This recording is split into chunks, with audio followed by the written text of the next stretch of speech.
بسم اللہ الرحمن الرحیم۔ آج کا حدیث ہے خوشی کا راز۔ ایک شخص تھا، گونگا بھی، بہرا بھی، اندھا بھی، اسے دیکھ کر لوگوں کو ترس آتا۔ بعض نعمتیں اتنی بڑی ہے کہ ہم ان کا اندازہ نہیں لگا سکتے۔ اللہ نے ہمیں یہ نعمتیں عطا فرمائی ہے جو ہم ان کی طرف سے بے نیاز ہو گئے ہیں۔ ذرا سوچئے، خدا نہ کرے یہ نعمتیں آپ سے چھین جائے تو کیا ہوگا۔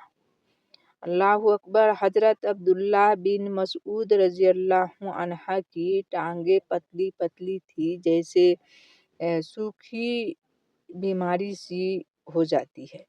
ایک مرتبہ وہ مسواک توڑنے درخت پر چڑھے اور ان کی پتلی پتلی ٹانگیں نظر آئی تو کچھ لوگ ہنس پڑے۔ حضور اکرم صلی اللہ علیہ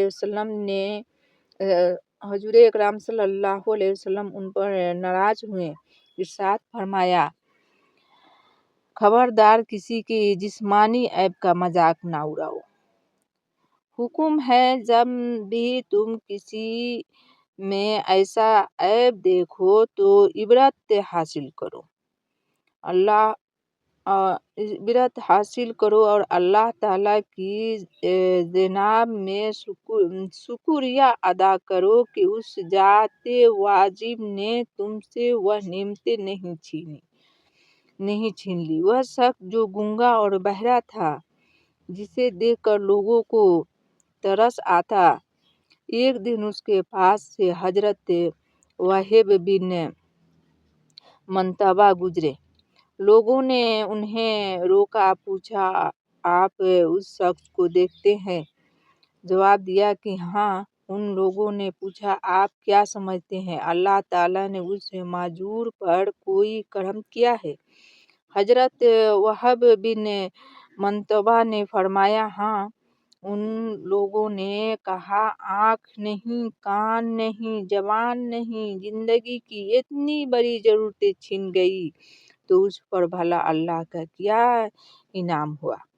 حضرت وہب بن منتبہ رحمۃ اللہ علیہ نے فرمایا، کھانے اور پانی کا آسانی سے اس کے گلے سے اترنا اور فطری طور پر خارج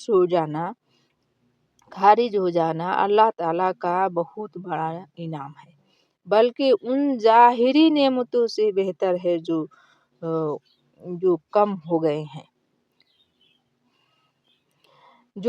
گئے ہیں۔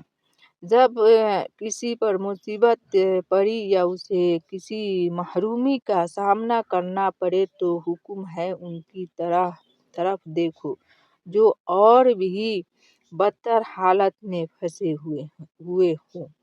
ان کی تلخیوں اور ان کی محرومیوں کا اپنے تلخیوں، محرومیوں اور تکلیفوں سے مقابلہ کرو اور اللہ کا شکر ادا کرو کہ اس نے تم کو پھر بھی بہتر حالت میں رکھا ہے۔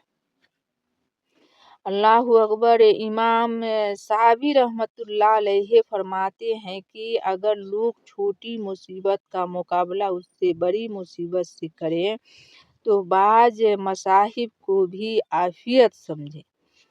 کتنے لوگ ہیں جنہیں دنیا جہاں کا آرام میسر ہے مگر نیند نہیں آتی،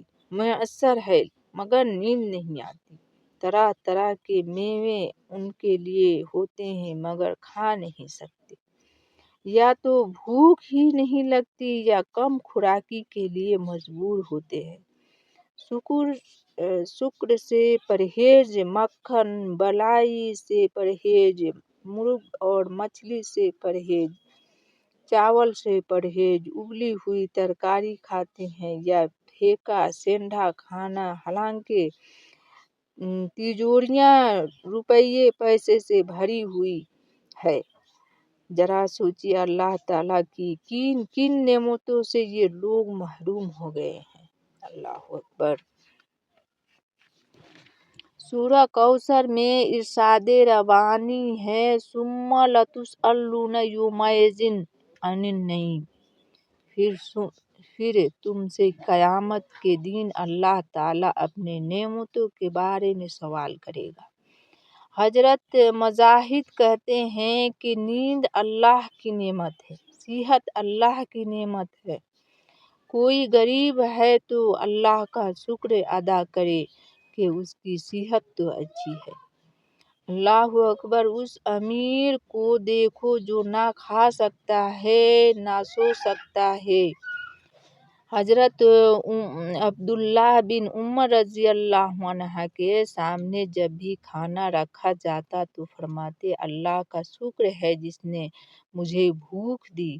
بہت سے لوگوں کے سامنے کھانا رکھا جاتا ہے مگر وہ بیماری یا درد کی وجہ سے کھا نہیں سکتے۔ اللہ اکبر۔ اسی لیے حکم ہے کہ ہمیشہ اللہ تعالیٰ کی نعمتوں کا شکر ادا کرتے رہو، یوں تکلیف میں بھی زندگی آرام سے بسر ہوگی۔ آدمی زندگی کے اتار پر ہوتا ہے تو دوسروں کے چڑھاؤ کو دیکھتا رہتا ہے اور بڑی حسرتوں سے دیکھتا رہتا ہے۔ جب خود زندگی کے چڑھاؤ پر ہوتا ہے تو اتار کو بھول جاتا ہے۔ جو گرم و سرد زمانہ پر اللہ تعالیٰ کا شکر ادا کرتے ہیں وہ کبھی اپنے آپے سے باہر نہیں ہوتے۔ سورہ جوحہ میں اللہ تعالیٰ نے سرور کونین صلی اللہ علیہ وسلم کو مخاطب کر کے اپنے بندوں سے گفتگو فرمائی اور حکم دیا کہ اما بنعمت ربک تحدث، اپنے رب کے انعامات کا زبان سے بھی شکر ادا کرتے رہو، یہی خوشی کا راز ہے۔ اللہ